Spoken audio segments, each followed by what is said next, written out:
네, 안녕하세요. 반갑습니다. 김태현 매니저입니다. 자, 오늘 시장이 이제 장 초반에 갭상승했던 증시였는데요. 이거 장중에 또 다시 한번 낙폭을 확대하면서 코스닥 지수가 장중에 조금 더 낙폭 키웠다가 시간이 지나면서 조금씩 아래꼬리 달리는 모습을 보여주고 있습니다. 자, 제가 웬만하면 이제 시장을 예측하려 들지는 않거든요. 근데 이제 저는 제가 어제 공개 방송에서도 이제 공개적으로 좀 말씀을 드렸지만 코스닥 우선은 우리나라 국내 증시에 대한 부분들 하방으로 그러니까 열려 있는 그 하락 변동성이 확대될 수 있는 부분들보다는 오히려 이제 반등의 폭이 상대적으로 더 높은 시기가 다가왔다 이렇게 생각을 하고 있습니다. 자, 물론 이 수급, 이 심리적인 부분들이죠. 이 심리적인 부분들 때문에 이 수급 개선에 대한 부분들이 아직까지는 조금은 힘이 딸릴 수는 있겠지만 우리가 이제 앞으로 만약에 지금 시점에서 바라본다면은 그 하락할 폭보다는 그 반등의 폭이 상대적으로 조금은 더 크다라고 생각을 하고 있기 때문에 지금부터는 뭐 성장주뿐만 아니라 이런 반도체 관련된 기술주들, 뭐 성장주들 모아갈 때다 저는 이렇게 생각을 하고 있기 때문에 오늘 이 반도체 종목을 편입을 하겠다 이렇게 말씀을 드리도록 하겠습니다.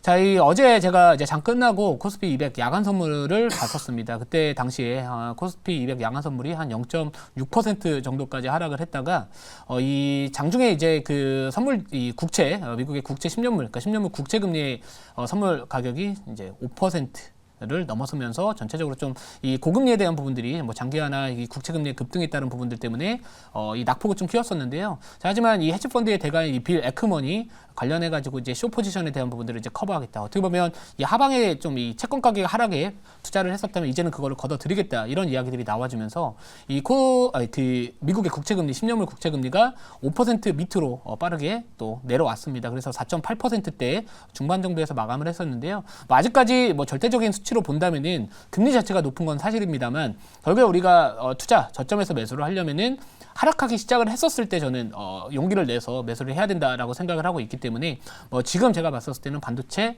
앞으로 바라봐야 되지 않을까 이렇게 생각을 하고 있습니다. 뭐 이번 달 말에 뭐 삼성전자의 뭐 잠정 실적주는 이전에 발표가 됐었지만 이 사업 부분별 뭐 이런 세부 실적에 대한 부분들 반영되는 또 수치가 발표가 될 예정이고 또 SK 하이닉스가 또 이번 주에 또 실적에 대한 이야기가 나올 건데요. 자, 지금 시장에서 돌고 있는 이야기가 예상했던 것보다는 조금 더 좋게 나올 가능성이 좀 높다. 자, 그렇기 때문에 뭐 일정에 대한 모멘텀뿐만 아니라 또 다시 한번 SK 하이닉스가 또 이 어닝 뭐 서프라이즈가 나와 준다면은 또 반도체 쪽에 대한 이런 투자 심리가 빠르게 개선이 되고 아까 말씀드렸던 이 매크로에 대한 부분들도 최악을 지나가고 있다라는 부분들과 함께 맞물리면서 다시 한번 좀 올라가지 않을까 이런 생각을 하고 있고요.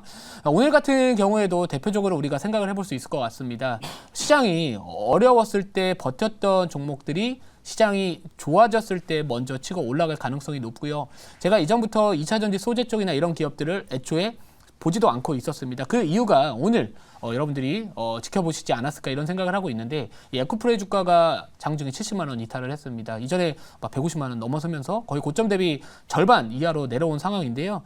이 반면에 이제 반도체 같은 경우에는 물론 시장이 빠지면서 좀 내려왔었잖아요. 하지만 하락폭이 제한적입니다. 게다가 이 반도체 업황 턴어라운드에 대한 기대감도 계속해서 지금 나와주고 있기 때문에 원래는 이제 우리가 기대했던 부분들이 이제 3분기부터 좋아질 것이다 이런 이야기들 때문에 상반기에 뭐 HBM 관련된 종목들이나 이런 종목들이 많이 먼저 땡겼지만 그 이후에 좀 눌림이 나왔다가 이제 다시 한번 이제 4분기부터 좋아질 것이다. 그리고 내년부터 분명히 업황 턴어라운드에 대한 기대감이 올라올 거기 때문에 뭐 제가 봤을 때는 이제부터는 충분히 우리가 모아가도 나쁘지 않겠다 이런 생각을 하고 있습니다.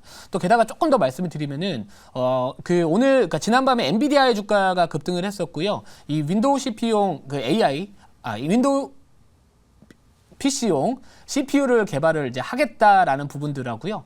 그렇기 때문에 이거 관련해 가서 좀 주가가 급등을 했었고 또 이 ARM의 주가도 사실 급등을 좀 했었습니다. 이 마이크로소프트 쪽 관련해 가지고도 이제 그 ARM의 그 설계 기반으로 또 이 윈도우 PC용 뭐 CPU를 앞으로 뭐 개발을 목표로 하고 있다. 이런 이야기들이 나와주면서 또 새로운 또 모멘텀이 저는 발생을 했다라고 생각을 하기 때문에 자, 지금부터는 이제 반도체 종목들을 좀 모아가면 좋지 않을까 이렇게 생각을 합니다. 자, 리뷰 조금 더 도와드릴게요. 자, 리뷰를 먼저 좀 말씀을 드릴 건데 자, 어제 편입했었던 LIG 넥스원이 아쉽게 300원인가 차이로 1차 목표가 도달을 하지는 못했습니다. 그래서 오늘 그 우크라이나 재건 쪽 관련된 종목들이 오늘 많이 올라갔죠. 게다가 이제 사우디 이 네옴시티 관련된 종목들 같이 조금 엮이면서 올라갔던 종목들이 많습니다. 사실 제가 10월 달에 그 네옴시티 관련된 종목들이 급락이 나왔을 때 저가 매수의 기회로 삼아야 된다라고 말씀을 드리면서 자, 이 유신도 제가 편입을 했었고요. 또 히림도 편입을 했었습니다. 자, 그리고 현대바이오도 제가 이제 뭐 네옴시티 이걸 말씀드리는 건 아니지만 제가 10월 달에는 이제 초부터는 개별 이슈 있는 종목들에 집중을 하겠다라고 말씀을 드렸고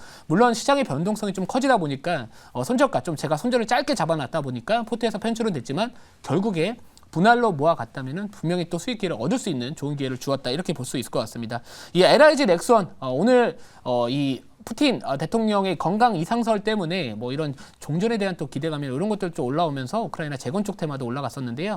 또 반면에 이제 방산주 같은 경우에는 뭐 유가가 지난밤에 급락을 했던 요인도 이 이스라엘에 대한 이런 좀 이 정세가 조금 안정화되고 있다. 약간 이런 이야기들 좀 이슈가 있어가지고 좀 내려왔거든요. 그래서 방산주가 오늘은 조금은 내려왔지만 이 사우디와 한국 과의 이런 이 방산 쪽 협력이 논의가 막바지 단계에 이르고 있다. 그 중에서도 천궁, 이가 또 대표적으로 또 포함될 수 있다라는 부분들 때문에 또 관련된 종목들이 사실 오전에는 기대감을 받았습니다만 장중에 약간 이 푸틴 대통령의 건강 이상설과 좀 맞물리면서 좀 낙폭을 키웠지만 저는 방산 쪽은 다시 한번 계속해서 좀 바라봐도 되지 않을까. 이 종목만큼은 좀 바라봐도 되지 않을까. 그래서 계속해서 1차 목표가 도달 여부 지켜보도록 하겠습니다. 자, 이외에도요, 뭐 넥스트 칩, 뭐 이런 자율주행 쪽 관련해서 뭐 계속해서 주목받고 있는 기업이고 이제 반도체 종목들이 밑에서 올라오기 시작을 한다면은요, 성장성 높은 이런 종목들은 다시 또 부각을 받을 수 있기 때문에 지금 당장은 이 편입 가격 대비해서는 마이너스 상황이지만 제가 이번 달에 손절을 나름대로 좀 짧게 잡아놓고 나름대로 좀 대응을 했기 때문에 지난달에도 9월 초부터 계속해서 급락을 했음에도 불구하고 누적 수익 9%로 또 1등을 했었고 이번 달에도 1등을 달리고는 있습니다. 자, 2달 연속 이 하락장에서 나름대로 선방을 하고 있기 때문에 자, 오늘 제가 편입할 종목도 저를 또 1등으로 만들어 줬으면 좋겠다 이런 기업입니다. 자, 우선은 편입을 할게요. 자, 현재가부터 말씀을 드릴게요. 현재가는 46,800원이고요. 종목명은 프로텍이라는 기업입니다. 사실 이제 반도체 종목들이 워낙 많다 보니까 제가 좀 차트 베이스로 접근을 했다라고 보시면 될 것 같고요. 이 종목 같은 경우에는 어떻게 보면은 일종의 좀 저점은 좀 잡아가는 종목이다라고 보시면 될 것 같고 아직까지 이 추세선 상단을 돌파하지는 못했습니다. 우리가 보통 이야기하는 뭐 삼각 수렴 패턴이라 아니면 뭐 상승 삼각형 패턴 아니면 뭐 하락 삼각형 패턴에서 이 추세 상단을 좀 돌파 나왔을 때 새로운 추세가 발생할 가능성이 높은 종목인데 아직까지는 돌파는 나오지는 않았지만 이제 앞으로 그래도 좀 어느 정도의 변동성이 이제 점진적으로 좀 감소됐다가 다시 변동성이 이제 확대될 자리와 그리고 상단을 돌파했었을 때 새로운 상승 추세로서의 진입 가능성이 좀 있지 않을까라는 관점에서 편입을 했다라고 보시면 될 것 같고요. 제가 말씀드렸듯이 이제 반도체 쪽에 대한 부분들은 이 SK 하이닉스 실적과 그리고 이 매크로적인 부분들이 그동안에 워낙 악재성 이슈들이 동시다발적으로 나왔기 때문에 그런 부분들만 해소가 된다면 결국에 오늘 반도체 종목들이 강했던 것처럼 제일 먼저 시장을 주도할 수 있는 주도 테마의 가능성은 반도체다. 좀 이렇게 말씀을 드리도록 하겠습니다. 질문은 오늘 사실 뭐 이렇게 말씀을 좀 많이 드리려고 준비하지는 않았고요.